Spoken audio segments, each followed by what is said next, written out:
کہ ایک شخص رات کو ارادہ کر کے سویا تھا کہ سویرے تہجد پڑھوں گا. ایک تو وہ ہے جس کا ارادہ ہی کوئی نہیں، فجر پڑھنے کا بھی ارادہ ہی نہیں، سرے سے پروگرام ہی نہیں. اس کو پتا چل گیا کہ ڈاکٹر نے کہا تھا 7-8 گھنٹے سونا ہے، تو اب وہ ٹائم دیکھ رہا ہے 2 بجے سو رہا ہوں، 10 بجے اٹھ جاؤں گا. اس کی بیچ میں نیند ہے، صحت ہے، ڈاکٹر کی تنبیہ ہے، پر فجر تو شامل ہی نہیں. حالانکہ اس بات کو اچھی طرح سمجھ لیں، اگر آپ کا فجر پڑھنے کا ارادہ ہے اور 4 بجے کا، 3:45 بجے کا آپ نے الارم لگا لیا ہے، تو 2 دن آپ کو الارم جگائے گا، تیسرے دن آنکھ خود بخود کھل جائے گی. انسان کی نفسیات ہوتی ہے کہ 2 دن وہ کسی چیز پہ اپنی عادت کو سونے جاگنے میں پکا لے، تو تیسرے دن وہیں اس کا وہ مزاج بن جاتا ہے. تو اگر نیت ہی نہیں، ارادہ ہی نہیں، پروگرام ہی نہیں، تو کیسے آنکھ کھلے گی؟ بلکہ پھر تو یہ ہوتا ہے کہ ایک دفعہ آنکھ کھل بھی جاتی ہے، بندے اٹھ بھی جاتے ہیں پر اٹھتے ہی نہیں، نماز کا وضو ہی نہیں کرتے، آگے بڑھتے ہی نہیں، ہمت ہی نہیں کرتے. لیکن حضور کیا فرما رہے ہیں؟ کریم محبوب علیہ السلام فرمانے لگے جس کا تہجد پڑھنے کا ارادہ تھا لیکن نیند غالب آ گئی، اٹھ نہیں سکا. حضور فرماتے ہیں نیند تو اب اس نے پوری کر ہی لی ہے نا، پر ارادہ تھا تہجد پڑھنے کا. تو محبوب فرماتے ہیں نیند رب کی طرف سے صدقہ ہو گئی اور تہجد کا بھی اللہ نے ثواب عطا فرما دیا. ارادے صاف کرے، پکے کرے، نیتیں کھری رکھے، نیت صاف رکھے، اخلاص پیدا کرے، تو پھر تو گھر میں بیٹھے بیٹھے بڑی نیکیوں کا ثواب ملتا ہے. پھر تو اپنے گھر کے اندر موجود رہنے پر بھی اسے بڑے بڑے لمبے سفروں کا ثواب ملتا ہے. حضرت انس بن مالک رضی اللہ تعالیٰ عنہ فرماتے ہیں ہم تبوک سے واپس آ رہے تھے تو نبی پاک علیہ السلام نے فرمایا ہمارے کچھ بھائی ہیں بھائی جو بیٹھے مدینے میں ہیں، پر ہم نے جو گھاٹی بھی طے کی، جو سفر بھی طے کیا، وہ ہمارے ساتھ ہی تھے. بیٹھے کہاں ہیں؟ مدینے میں، پر ہم نے جتنا سفر طے کیا وہ ساتھ ہی تھے. حضرت انس بن مالک کہتے ہیں ہمارے تو کان کھڑے ہو گئے کہ بیٹھے بھی گھر ہیں اور ہمارے ساتھ ہیں. تو حضور سید عالم علیہ السلام نے پھر بات کو کھولا اور فرمایا وہ جان بوجھ کے نہیں بیٹھے رہے، ارادہ ان کا پکا تھا ہمارے ساتھ آنے کا، لیکن کسی مجبوری کی وجہ سے نہیں آ سکے. کوئی بیماری نے آ لیا تو نہیں آ سکے، چونکہ وہ مجبوری کی وجہ سے نہیں آ سکے، آ نہیں سکے. لیکن رب کریم نے ہم جس سفر سے گزرے ہیں اس کا اجر انہیں عطا فرمایا ہے. ثواب میں، اجر میں وہ برابر کے شریک ہیں، چونکہ ان کا ارادہ پورا تھا، پروگرام پکا تھا، وہ آنا چاہ رہے. اقامت نماز اور نماز کے جہاں اور بہت سارے فوائد ہیں، وہاں یہ بھی ارشاد فرمایا کہ ان الصلاۃ تنہا عن الفحشاء والمنکر، فرمایا بے شک نماز منع کرتی ہے بے حیائی سے اور برے کاموں سے. نبی رحمت علیہ السلام کی خدمت میں عرض کیا گیا تھا کہ یا رسول اللہ صلی اللہ علیہ وسلم ایک شخص رات کو نماز پڑھتا ہے پر سویرے چوری بھی کرتا ہے. ہم تو بڑی جلدی کہہ دیتے ہیں نا کہ کیا فائدہ اسے اس کی نماز کا، کیا فائدہ اسے اس کی عبادت کا. حضور صلی اللہ علیہ وسلم کی جب بارگاہ میں یہ سوال پوچھا گیا کہ حضور رات کو عبادت بھی ٹھیک کرتا ہے سویرے چوری بھی کرتا ہے تو حکم کیا ہے؟ تو حضور علیہ السلام نے فرمایا اگر وہ پابندی سے نماز پڑھتا رہا نا تو اس کی نماز اس سے چوری چھڑوا دے گی.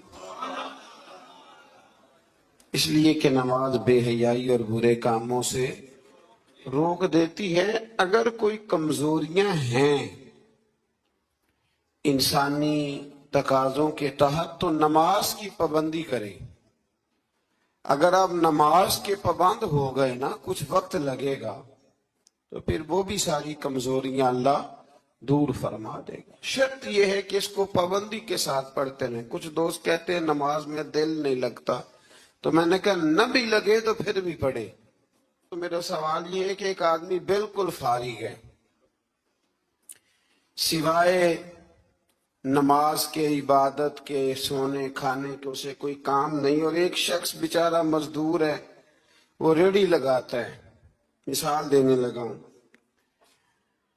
وہ ریڑھی لگاتا ہے، اس کے پاس دکان بھی نہیں ہے کہ وہ شٹر نیچے کرے یا تالا لگا کے چلا جائے۔ اب وہ نہ کسی کو کہہ کے آیا کہ یار ذرا 10 منٹ ٹھہرنا، میں نماز پڑھ کے آیا، تو وہ چلا گیا۔ وہ بڑا بے چین ہے کہ میری پیچھے ریڑھی بھی ہے، وہ بندہ جلد باز نہ ہو جائے، وہ نکل نہ جائے، وہ میری تھوڑا سا میرا راس ہے، 2-4 ہزار کا مال ہے، غریب آدمی۔ نماز بھی اس نے پڑھی، توجہ اس کی پیچھے لگی رہی۔ ایک بالکل فارغ تھا، کوئی مجبوری نہیں تھی، اس نے بھی نماز پڑھی۔ آپ یہ بتائیے کہ زیادہ ہمت کس نے کی؟ اس کا تو دل ہی نہیں لگا نماز میں، ریڑھی کی فکر تھی، لیکن ہمت زیادہ اس نے کی، اس لیے کہ اس کی مجبوری ہے، اس کے لیے آزمائش پیچھے کھڑی ہے، تیار ہے۔ دوائی کھانے میں دل لگتا ہے؟ کیوں کہتے ہو؟ دل ہی نہیں لگ رہا آپ کا۔ خدا نہ خواستہ خاکم بدن، اللہ ہم سب کو معاف فرمائے، اگر بچے کو آپریشن کرانا پڑ جائے تو دل کرتا ہے؟ کیوں کراتے ہو؟ اس کے لیے ضروری ہے۔ تو بھائی یہ فلسفہ ہی غلط ہے کہ میرا دل نہیں لگتا تھا تو میں نے چھوڑ دی۔ دل تو کئی دفعہ انسان کا دکان پہ بھی نہیں لگتا، بیچ دو گے۔ نہیں دل کرتا کام پہ جانے کو تو ریزائن کر دو گے۔ تو یہ تو بالکل سرے سے بات ہی بڑی عجیب ہے۔ ہاں دل لگنا چاہیے، نماز سے دلچسپی ہونی، لیکن نہ بھی لگے تو ہم کو دل کے لیے نماز نہیں پڑھ رہے، رب کے لیے نماز پڑھ رہے۔ ہاں یہ بات سمجھ لیں، نماز دل کے لیے نہیں، نماز وہ دیکھیں نا، ایک صاحب کہتے ہیں جی میں 5 نمازیں پڑھتا ہوں تو روزی میں برکت پھر نہیں ہوتی، تو میں کہتا ہوں وہ عبادت کرتے ہو کہ تجارت کرتے ہو؟ پیسے کمانے گئے تھے؟ پیسے کمانے گئے تھے کہ نماز پڑھنے گئے؟ تو نماز آپ کو بے حیائی اور برے کام سے روک دے گی، پر شرط یہ ہے کہ نماز کی پابندی کرے اور بر وقت پڑھیں اور تھوڑی صحیح کر کے پڑھیں۔ مطلب نماز پڑھی جاتی ہے، اہتمام نہیں ہوتا، یعنی لوگ بھاگ کے وضو کرتے ہیں، فٹافٹ آتے ہیں، بھئی آج ہو گیا ہے۔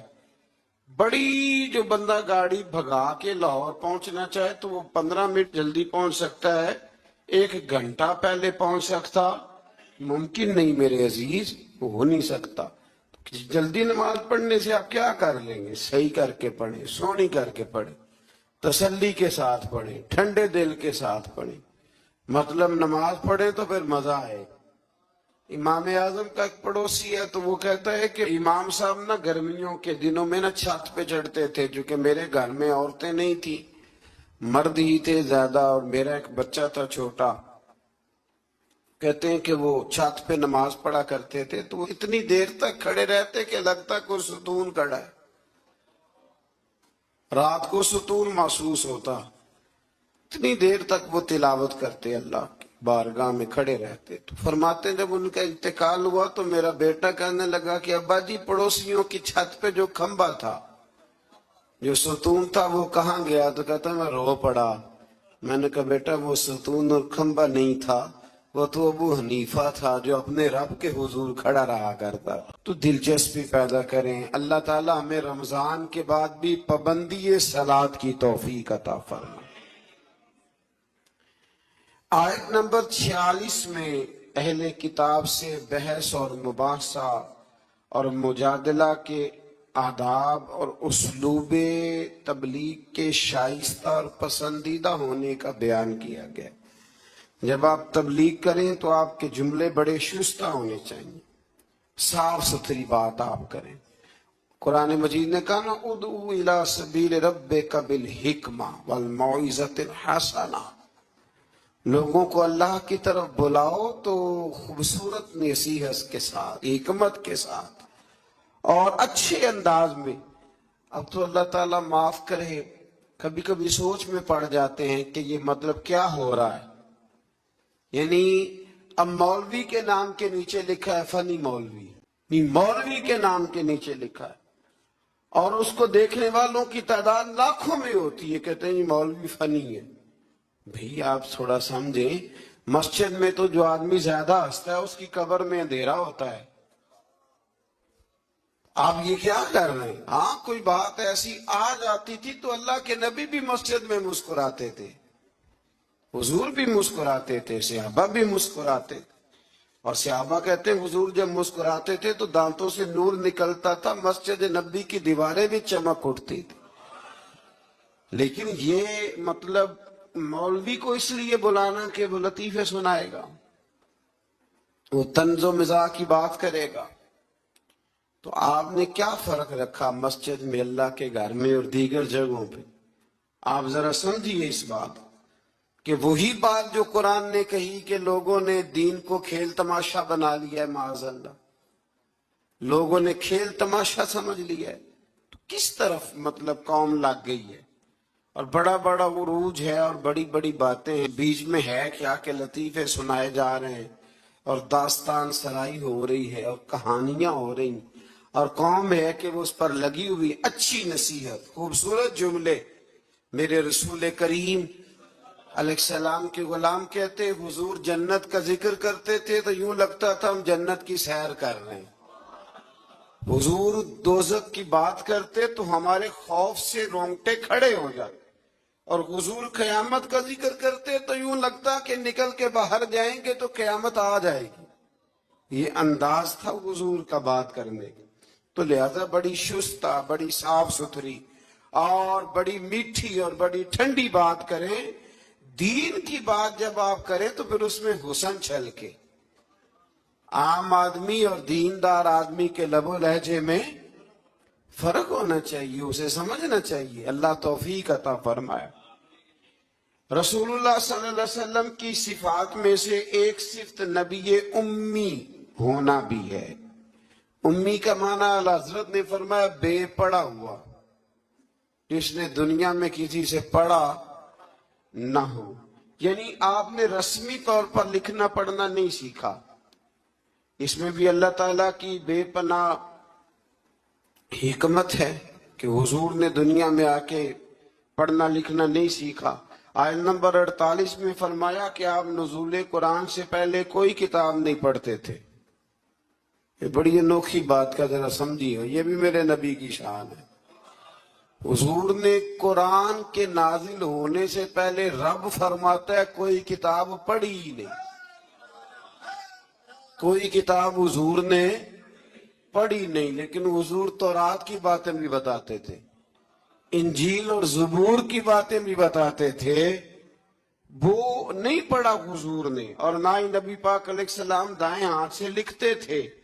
لیکن حضور کا لکھنا بہرحال ثابت ہے. بعد میں نبی پاک کا بطور معجزہ لکھنا ثابت ہے، احادیث مبارکہ سے ثابت ہے. لیکن حضور علیہ السلام نے نہ کوئی کتاب پڑھی، نہ دنیا میں حضور کسی کے شاگرد ہوئے. الرحمن علم القرآن، رحمان فرماتا ہے میں نے خود انہیں قرآن سکھایا ہے.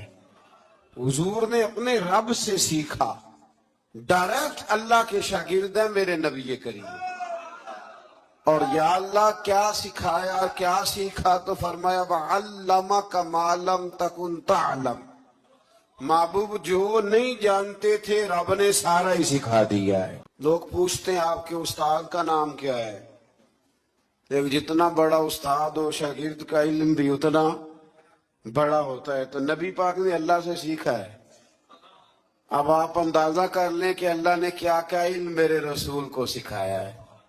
تو نبی امی کا معنی ہے بے پڑھا ہوا. آیت نمبر 50 سے کفار کے معجزے کی فرمائش کے جواب میں فرمایا کہ قرآن مجید سے بڑھ کر معجزہ اور کیا ہو سکتا ہے، اس کے علاوہ کیا معجزہ مانگتے، یہ بہت بڑا معجزہ ہے. عذاب کے مطالبے پہ فرمایا کہ اس کا ایک وقت مقرر ہے، وہ وقت پہ آئے گا، کسی کے کہنے پر نہیں آئے گا.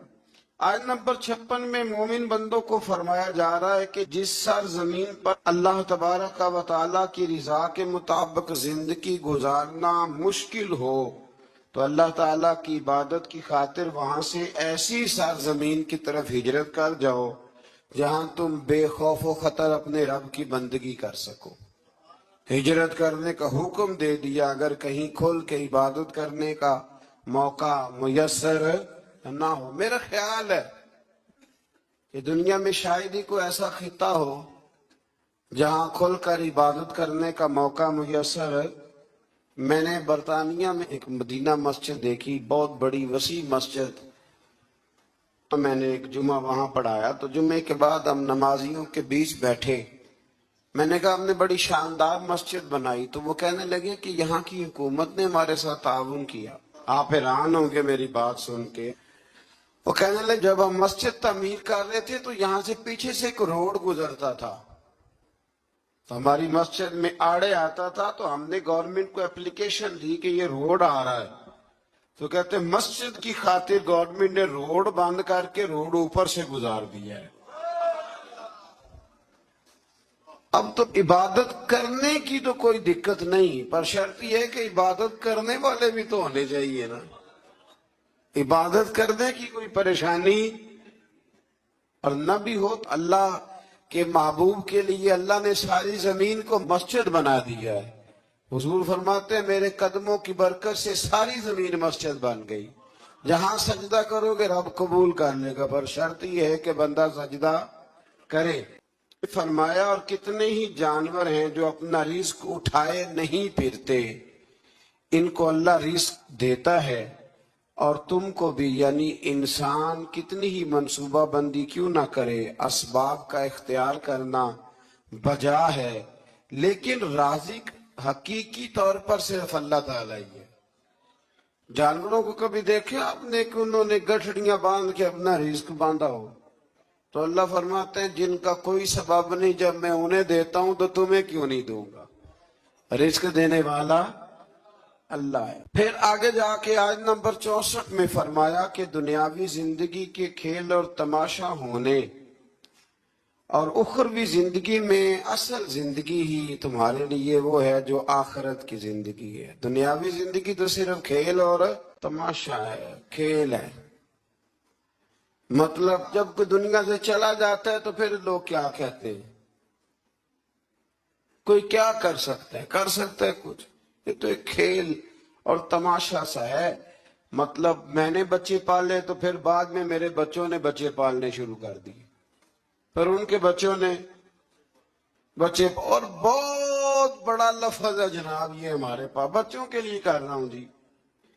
اور ابا جی کی عمر 85 سال ہو جاتی ہے تو بچے کہتے ہیں ابا ایک دکان ہی دے دے، کہندے تو ہنوں نہیں دینی، اونج تہاڈے لیے کمایا ساری عمر۔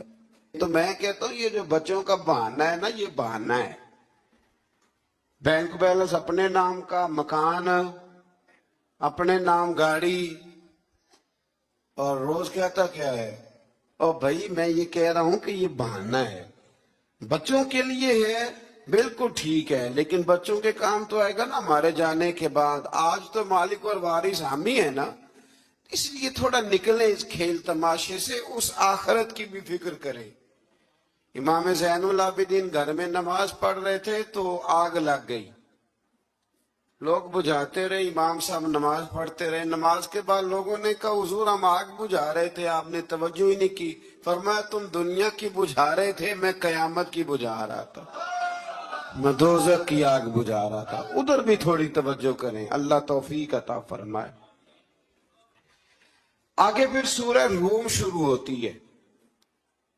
سورہ روم کی آیت نمبر 9 سے اللہ تعالیٰ نے بتایا ہے کہ لوگوں کو اپنی مادی قوت اور طاقت پر اترا کر اللہ عز و جل کی غالب قدرت کو بھول نہیں جانا چاہیے۔ ماضی میں کتنی ہی ایسی قومیں آئیں جو مادی قوت کی حامل تھیں، لیکن آج ان کے کھنڈرات ان کی مادی قوت کی ناپائیداری کا جیتا جاگتا ثبوت۔ دیکھ لو جا کے، بڑی بڑی تگڑی قومیں آئیں، بڑی بڑی۔ یہاں قبر ہے نا شاہدرے میں بادشاہ کی، کتنے کتنے بڑے بادشاہ ہیں جو لیٹے ہوئے ہیں، لیکن کو جاتا ہے پوچھنے؟ بس دور سے کھڑے ہو کے لوگ کہتے ہیں کہ کھنڈر بتا رہے ہیں کہ عمارت حسین تھی۔ اس سے زیادہ کوئی دلچسپی، اللہ ہمیں سمجھنے کی توفیق دے۔ پھر اللہ تبارک و تعالیٰ نے آیت نمبر 21 سے بتایا کہ اللہ کی قدرت کی نشانیوں میں سے یہ بھی ہے کہ اس نے انسان کو مٹی سے پیدا فرمایا اور پھر اسی کی جنس سے جوڑے بنائے تاکہ ان سے سکون حاصل کریں، اور زوجین کے درمیان محبت اور ہمدردی کا رشتہ قائم کیا۔ زوجین سے مراد میاں بیوی۔ اور پھر ارشاد فرمایا کہ اس کی قدرت کی نشانیوں میں سے زمین و آسمان کی تخلیق اور انسانوں کی بولیوں اور رنگوں کا تنوع ہے، اور نیند کے لیے رات اور تلاش معاش کے لیے دن کا بنانا ہے۔ اور اسی طرح آگے کی آیات میں اللہ تعالیٰ کی قدرت کی متعدد نشانیوں کا رب کریم نے ذکر فرمایا۔ آیت نمبر 27 میں حیات بعد الموت کے منکرین سے فرمایا وہی ہے جو تخلیق کی ابتدا کرتا اور دوبارہ وہی زندہ کرے گا، اور یہ اس کے لیے بڑا آسان ہے۔ دوبارہ زندہ کرنا بڑا، کسی چیز کا پہلی دفعہ بنانا مشکل ہوتا ہے، دوبارہ تو آسان ہو جاتا ہے۔ فرمایا دوبارہ زندہ کرنا تو اس کے لیے آسان ہے۔ آیت نمبر 28 میں مشرکین سے فرمایا کیا تمہارے غلام تمہارے مال میں برابر کے حصے دار ہوتے؟ اگر نہیں تو پھر اللہ تعالیٰ کے ساتھ کیسے بے جان بتوں کو شریک کرتے؟ آگے چل کر امت محمدی صلی اللہ تعالی علیہ وسلم کو تعلیم دینے کی خاطر فرمایا آپ باطل ادیان سے کنارہ کش ہو کر اپنے آپ کو دین فطرت پر قائم رکھے، اصل دین ہے۔ آیت نمبر 33 سے انسان کی فطری خود غرضی کو بیان کیا اللہ نے، فطری خود غرضی کو۔